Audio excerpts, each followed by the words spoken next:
আমাদের যে হামিদ উনি বাংলাদেশে আওয়ামী লীগের একজন প্রবীণ রাজনীতিবিদ। আওয়ামী লীগের 5 জন যদি ধরা হয় তার মধ্যে উনি, এই যে জুলাইয়ে গণহত্যা হয়েছে এই আব্দুল হামিদ কিন্তু তার সাথে প্রত্যক্ষভাবে জড়িত।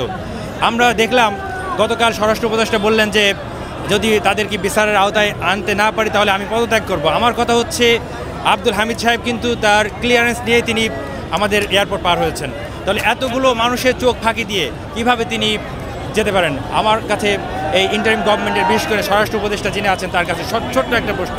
আপনার যারা ডিআইজি ছিলেন, আমার পরিচিত এখন অনেকেই ডিআইজি এখনও তাদের সেই জায়গায়, যারা আওয়ামী লীগের প্রথম সারির অফিসার হিসেবে শেখ হাসিনা খুবই আস্থাভাজন ছিলেন, তারা কিন্তু এখনও সেভাবেই আছেন।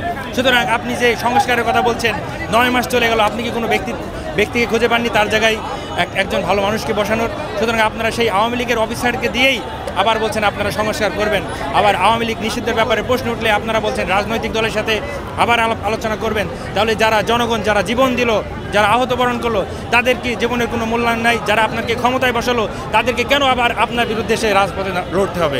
আপনার কাছে সহজ আমার একটা প্রশ্ন। ধন্যবাদ।